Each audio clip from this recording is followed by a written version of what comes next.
Why do I have to sell my wholesale to a cash buyer? To learn more about real estate wholesaling and investing, please visit www.smartrealestatewholesaling.com, and for our Quick Start program, go to www.11dayschallenge.com.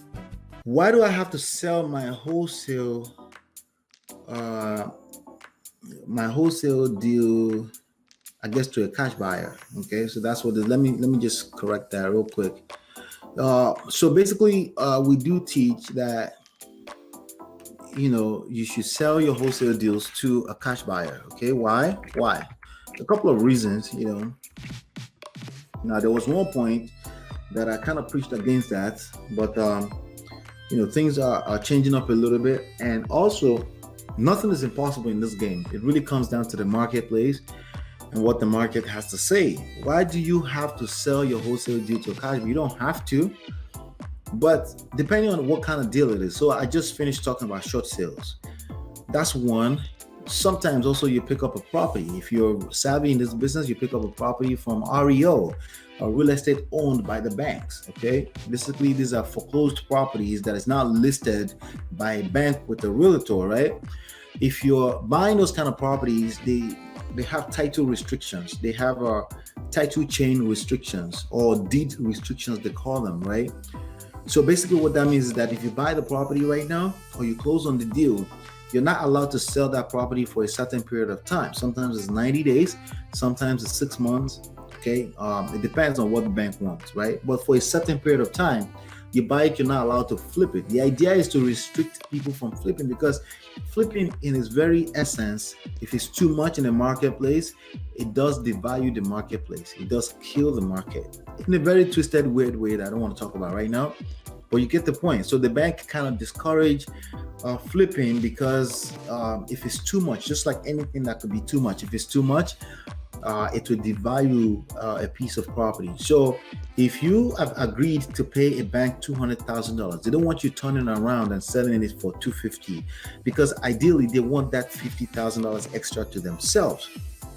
Okay, so that's one situation where you won't be able to flip to anything outside of a cash buyer. Okay, so if you want to flip to a cash buyer, it's just cash deal.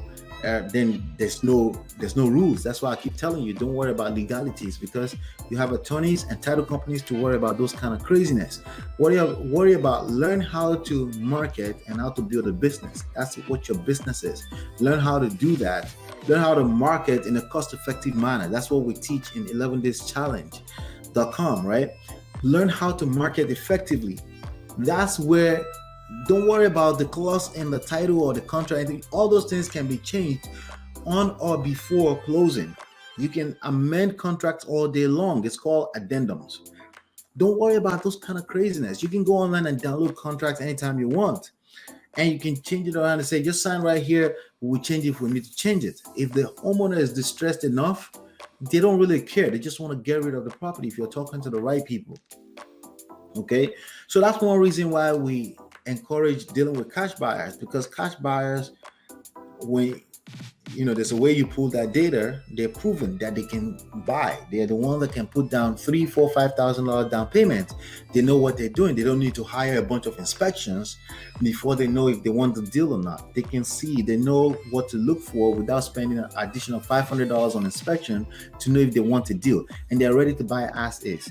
See, if you're selling to anything outside of a cash buyer, then you have the question of, can I do inspection? Is it covered? Will you fix this if I find out that something else is broken? Well, is it okay if I pull out of a contract? You have to deal with extra additional craziness when you're dealing with anything outside of cash buyers. So if you're going to do this game, focus on finding deals that cash buyers want, so cash buyers can pick it up from your hand. They close very quickly, 7 to 10 days after clear title. And that's the reason why I would say that, so you can avoid all that. The cash buyer knows what to do to a house to get it to pass inspection, to get the certificate of occupancy, and they deal with that on the other side of the transaction when they're actually selling to a retailer. Okay, so I don't know, I probably said about 2 different reasons. Okay, number one, deed restrictions. You don't have to worry about that when you're dealing with a cash buyer. A cash buyer will pay you a fee on the side without having to have multiple chains of titles.